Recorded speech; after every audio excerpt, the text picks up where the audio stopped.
अपना रकबा के प्लेटफॉर्म से चौधरी कामरान गिल आपकी खिदमत में हाजिर है। आज हम बात करेंगे पूरे पाकिस्तान की सबसे हॉट प्रोडक्ट DHA 1 कनाल एलोकेशन फ़ाइल की। इसकी हिस्ट्री की हम बात करेंगे आपके साथ, ताकि नए आने वाले इन्वेस्टर्स को, पोटेंशियल बायर्स को इसके बारे में नो हाउ हो सके।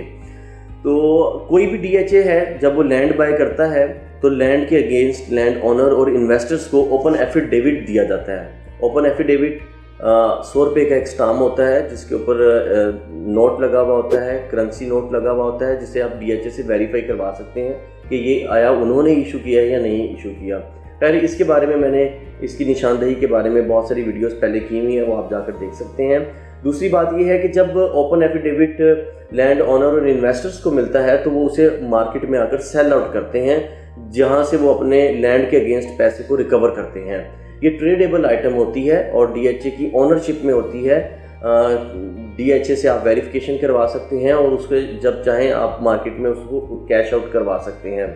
इसमें अहम बात यह है कि जो ओपन एफिडेविट का होल्डर होता है, जिसके हाथ में वो ओपन एफिडेविट होगा, वो उसका मालिक होगा।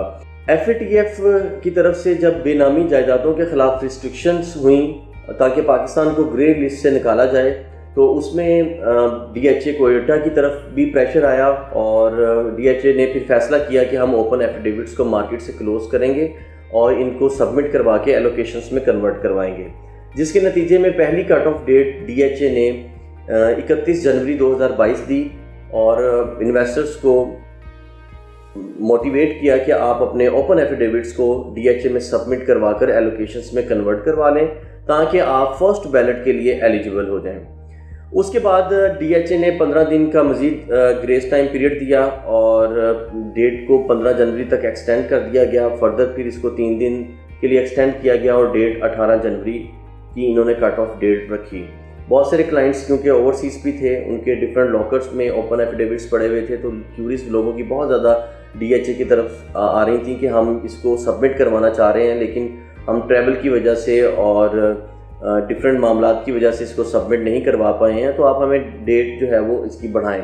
जिसके नतीजे में फिर DHA ने जो है वो फिर 31 जनवरी भी डेट की और उसके बाद फिर फाइनल कट ऑफ डेट जो है वो DHA ने अनाउंस की, जो कि 1 मार्च 2022 थी।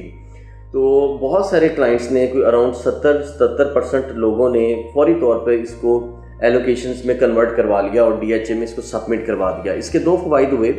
एक तो मार्केट में जो ओपन एफिडेविट ट्रेड हो रहा था उसकी रेशो बहुत ही कम हो गई और जो बेनामी जायदादों का जो कानून था उसके ऊपर भी इम्प्लीमेंट हो गया और DHA ने अपनी तकरीबन 70-80% फाइलों को जो है वो मैच्योर कर लिया और एलोकेशंस में कन्वर्ट कर लिया, जिसकी वजह से फर्दर प्रोजेक्ट जो है वो प्रोसीड करता रहा।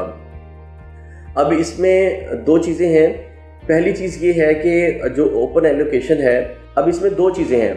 जो ओपन एफिडेविट 1 मार्च तक सबमिट हो गए थे वो एलोकेशंस कहलाए, और उसके बाद जितने भी ओपन एफिडेविट DHA में एलोकेशंस के लिए सबमिट हो रहे हैं वो सेकंड बैलेट के एलोकेशंस कहलाते हैं, जबकि 1 मार्च से पहले वाले एलोकेशंस फर्स्ट बैलेट के एलोकेशंस कहलाते हैं। इसी तरह एट लेटर स्टेजेस फिर DHA ने फैसला किया कि अब हम लैंड ओनर्स को और इन्वेस्टर्स को ओपन एफिडेविट इशू नहीं करेंगे, अब हम इनको बार कोड फाइल इशू करेंगे। अब वो मार्केट के अंदर ट्रेडेबल नहीं है लाइक अ ओपन एफिडेविट। अब आपने जब भी वो फाइल बाय करनी है तो उसके लिए आपको अपना ID कार्ड और तस्वीरें देनी पड़ती हैं और साथ में एलोकेशंस की और इंटीमेशंस की फीसेस, टैक्सेस पे करने पड़ते हैं। तब आपका वहीं से बारकोड वहीं पे सबमिट होता है और वहाँ से आपका एलोकेशन बन के आ जाता है। अब open affidavit DHA Quetta issue नहीं कर रहा।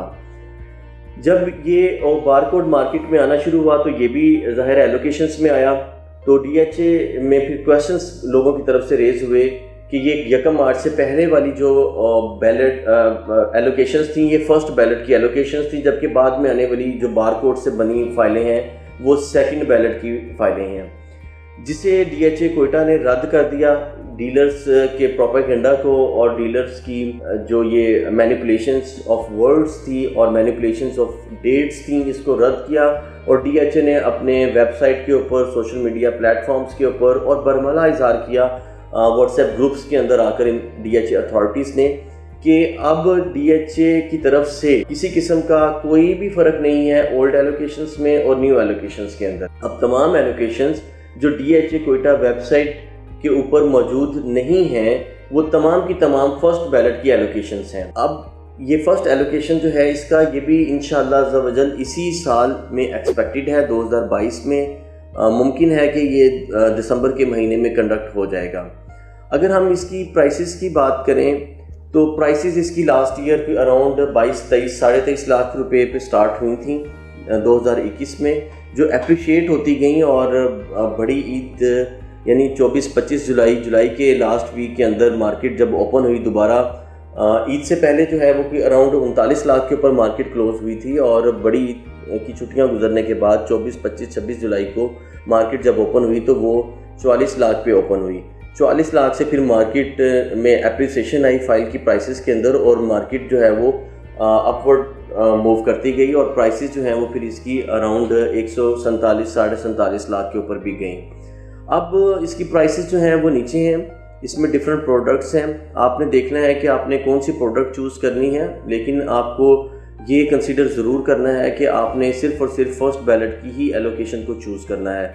डिफरेंट डीलर्स जो हैं वो मार्केट के अंदर लोगों को ओपन एफिडेविट से कन्वर्ट हुई फाइल्स जो हैं वो बेच देते हैं। जो मासूम इन्वेस्टर्स हैं उन्हें चाहिए कि आप जब भी बाइंग करें DHA कोयटा के अंदर तो आप वेबसाइट के ऊपर जाकर अपनी जो फाइल नंबर है उससे वेरीफाई कर लें, ताकि आपको आइडिया हो जाए कि आप फर्स्ट बैलेट की फ़ाइल बाय कर रहे हैं या आपको कहीं धोखे और फ्रॉड से सेकंड बैलेट की फ़ाइल तो नहीं माई जा रही। तो ये एक मुख्तसर सी DHA कोयटा 1 कनाल एलोकेशंस की हिस्ट्री थी। उम्मीद है इससे नए आने वाले इन्वेस्टर्स के कुछ पॉइंट क्लियर हुए होंगे। अगर आपको अभी भी कोई क्यूरी है, कोई क्वेश्चन है तो आप नीचे दिए गए मेरे नंबर पर रब्ता कर सकते हैं। इंशाअल्लाह ताला मैं अपनी हर मुमकिन कोशिश करूँगा कि आपकी रहनुमाई कर सकूँ। बहुत शुक्रिया आपका।